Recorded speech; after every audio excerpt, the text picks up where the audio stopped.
이게 또 방사선 하면 또 암을 유발하는 요인으로 많이 또 알려져 있잖아요. 방사선 치료받고 암이 더 퍼지거나 이러진 않나요? 네.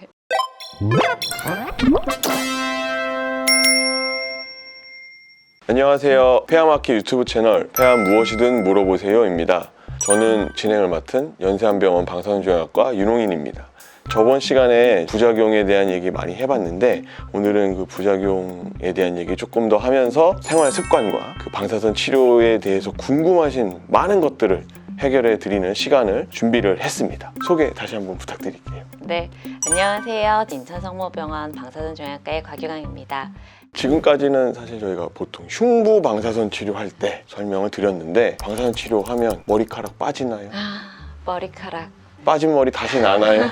머리카락 진짜 많은 분들이 여쭤보십니다. 특히 폐암 치료로 사용되는 항암제 중에는 탈모를 유발하는 약제가 종종 있어서 많은 분들이 착각도 하시는데 방사선 치료는 방사선 조사 범위에만 영향을 줍니다. 가슴털이 있으시면 여기 털이 빠질 수는 있겠죠.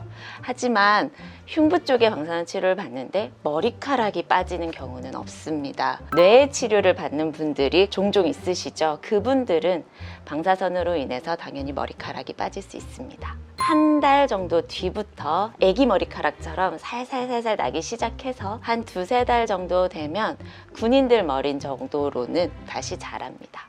결국 다 나니까 네네네. 걱정을 안 해도 되겠네요. 그럼요. 예. 머리카락 다음으로 또 궁금해 하시는 거. 음식. 비전문가들이 고기 먹지 마라, 뭐 우유 먹지 마라, 뭐 이런 얘기들 많은데 음식은 어떻게 하는 게 좋을까요? 음식 정말 많은 분들이 궁금해 하시고 저희 매번 치료할 때마다 받는 질문입니다. 방사선 치료와 관련해서 특별히 제한하거나 꼭 먹어야 하는 식품은 없습니다. 다시 말해서 음식으로 인해서 치료 효과가 좋아진다든지 나빠진다든지 할 수는 없습니다. 하지만 치료 도중에 한약, 버섯물, 홍삼 같은 그런 보조식품은 치료와의 상호작용에 대한 그런 게 없기 때문에 가능하면 피하시는 게 좋겠습니다. 치료 도중에 체력이나 체중이 유지되어야 환자분들이 치료받기도 훨씬 편하고 치료 후에 회복도 빠르기 때문에 영양 상태가 매우 중요합니다. 체력 저하가 생기지 않도록 단백질 위주의 식사를 하는 것이 중요한데요. 그렇다고 또 단백질만 드시면 안 됩니다. 탄수화물, 지방, 단백질 이 3대 영양소가 골고루 섭취가 되어야 하고 당연히 미네랄과 비타민 섭취를 위해서 과일, 채소도 곁들이셔야 합니다. 영양 섭취를 잘 한 사람일수록 부작용도 덜 생길 수 있고 부작용 후에 회복도 잘 될 수 있습니다. 결론적으로 말씀드리면 우리 식생활에서 일반적으로 접하는 음식은 다 드셔도 됩니다. 입맛이 없어서 식사량까지 줄어들게 되면 체력 저하, 체중 저하로 이어지기 때문에 일단은 식사를 막 급하게 드시지 않고 천천히 그리고 아침, 점심, 저녁 3번 규칙적으로 드신다기보다는 배고플 때 조금씩 섭취를 해서 양은 유지를 해주시는 게 좋습니다. 수시로 먹을 수 있는 간단한 간식류도 준비하시는 게 좋은데 크래커 같은 담백한 음식이라든지 아니면 오이나 파프리카 같이 자극적이지 않고 신선한 채소, 과일 종류로 드시면 좋겠습니다. 이제 환자분들이 담배는 참겠는데 술 진짜 한 잔도 하면 안 되냐 이런 것도 많이 물어보시는데 술 어떻게 생각하세요? 환자분들이 가장 참기 힘든 것 중에 하나가 친구들을 다 같이 만났는데 나 혼자 물 먹고 있기가 너무 바보 같다 이런 말씀도 하실 정도로 궁금해하시는 부분인데요. 금주를 하시면 가장 좋습니다. 피치 못할 때 한 잔 정도는 드셔도 괜찮겠다라고 말씀을 드리긴 하지만 가장 문제가 되는 건 한 잔이 2잔 되고 2잔이 늘어서 1병, 2병이 되는 게 문제입니다. 절주를 하실 수 있다면 가끔 있는 모임 자리에서 한 잔 정도는 괜찮지 않을까 생각이 됩니다. 술만큼이나 저희가 또 많이 마시는 커피. 예. 커피랑 폐암은 상관이 없습니다. 그래서 커피 한 잔 정도는 저도 마음 편하게 드시라고 환자분들께 설명을 드리고 있고 다만 우리가 잘 알고 있는 믹스커피 같은 경우에는 건강 자체를 해칠 수 있기 때문에 믹스커피는 조금 자제하시고 원두커피로 하루에 한 잔 모닝커피 즐기시는 건 괜찮을 것 같습니다. 운동이 이제 뭐 폐에 도움이 많이 된다고 하셨는데 어떤 식으로 하는 게 도움이 될까요? 치료 중 그리고 치료 후에 운동을 적절히 하시는 게 도움이 됩니다.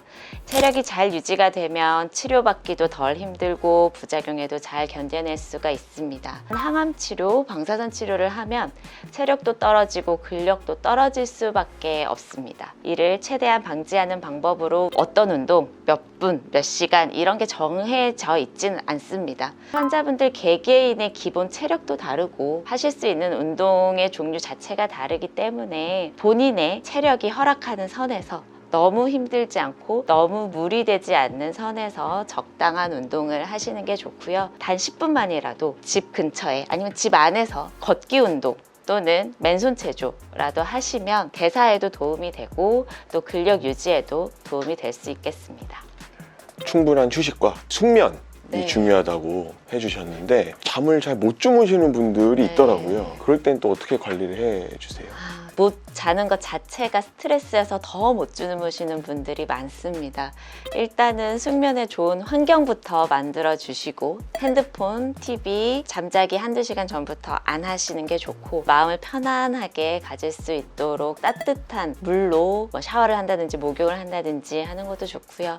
차나 우유를 드셔 보시는 것도 좋고 이런 걸 다 해봤는데도 안 될 때에는 의사와 상의하셔서 수면제라든지 안정제를 처방받으시는 것이 적게 주무시는 것보다 훨씬 유익합니다.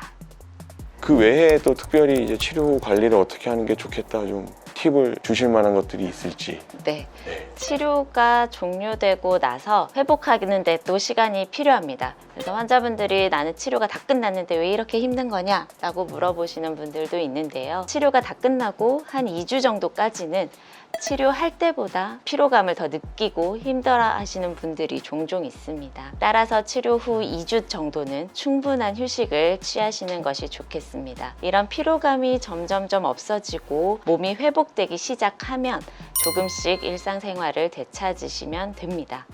또 원바람에 대한 추적 관찰뿐만 아니라 후기 합병증에 대한 관리가 꼭 필요하기 때문에 권유받은 일정에 따라서 정기적으로 병원에 내원하셔서 불편하신 증상을 의사와 상의하시는 것이 중요합니다. 치료 종료 후 2년까지는 3에서 4개월, 2년이 경과되면 6개월에서 1년 정도의 간격으로 정기적인 검진을 받으시는 것이 좋습니다.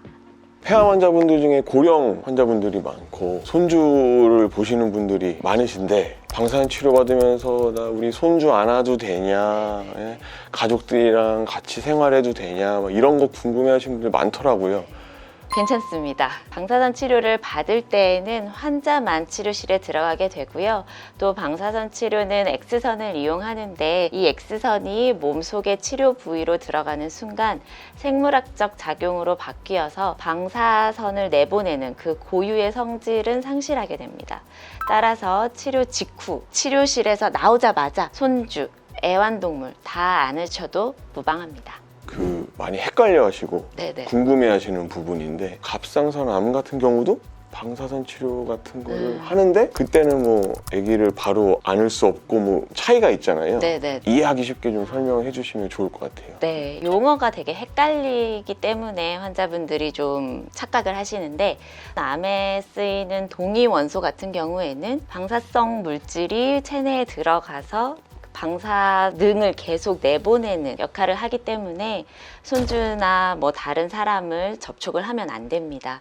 하지만 방사선 종양학과에서 하는 방사선 치료는 말씀드렸듯이 X선을 이용하기 때문에 방사선이 몸에 들어가고 나서 그 이후에 작용이 없습니다. 그래서 둘의 차이를 정확히 아시면 손주를 안아주고 뭐 다른 사람과 접촉을 하고에 대한 두려움은 없앨 수 있을 것 같습니다. 외부에서 방사선을 쏘는 이런 원격 방사선 치료는 큰 걱정 안 해도 된다 라고 이해하시면 되겠죠? 예. 지금부터는 또 이제 방사선 자체에 대한 오해를 좀 풀어볼게요. 그래서 이게 또 방사선 하면 또 암을 유발하는 요인으로 많이 또 알려져 있잖아요. 방사선 치료 후에 암이 또 생기진 않나요? 방사선 치료 받고 암이 더 퍼지거나 이러진 않나요? 네, 방사선을 아무 이유 없이 인체에 쏘이는 건 당연히 위험합니다. 그래서 방사선을 사용하는 기관에서는 연간 방사선 조사량 지침을 비롯해서 다양한 규제에 따라서 방사선 안전 이용에 최선을 다하고 있습니다. 방사선 치료는 암의 목적으로 방사선을 이용하는 거고, 일반적으로 암이 있는 국소 부위에만 집중해서 방사선을 조사하기 때문에 인체에 해를 가하는 일은 거의 없습니다. 방사선을 이용해서 암을 치료하는 것이 환자에게는 가장 중요하기 때문에 방사선으로 인한 위험보다는 이득이 훨씬 큽니다. 안타깝게도 세포의 종류에 따라서 방사선을 잘 듣지 않는 경우들은 있을 수 있지만 방사선 때문에 암이 퍼질 가능성은 없습니다. 방사선 치료를 받고 나서 암은 다 나았는데 장기 생존하시는 분들 중에 10년, 20년, 30년 뒤에 아주 드물게 2차 암이 생기는 경우가 있긴 있습니다. 하지만 2차 암이 생기는 경우는 극히 일부이고 지금 당장 이 암을 치료하는 것이 급선무이기 때문에 그런 걱정은 안 하시는 것이 더 좋을 것 같습니다. 그래서 오늘 방사선 치료의 부작용과 방사선 치료 관련된 많은 진실 혹은 오해에 대해서 얘기를 많이 해봤고 상세하게 또 설명해 주셔서 너무 감사드리고요. 다음 편에서는 저희가 최신 방사선 치료에 대한 이제 내용을 준비했으니까 기대를 해 주시고요. 오늘 영상이 도움되셨다면 폐암학회 유튜브 채널 구독, 좋아요, 알림 설정 해주시길 부탁드립니다.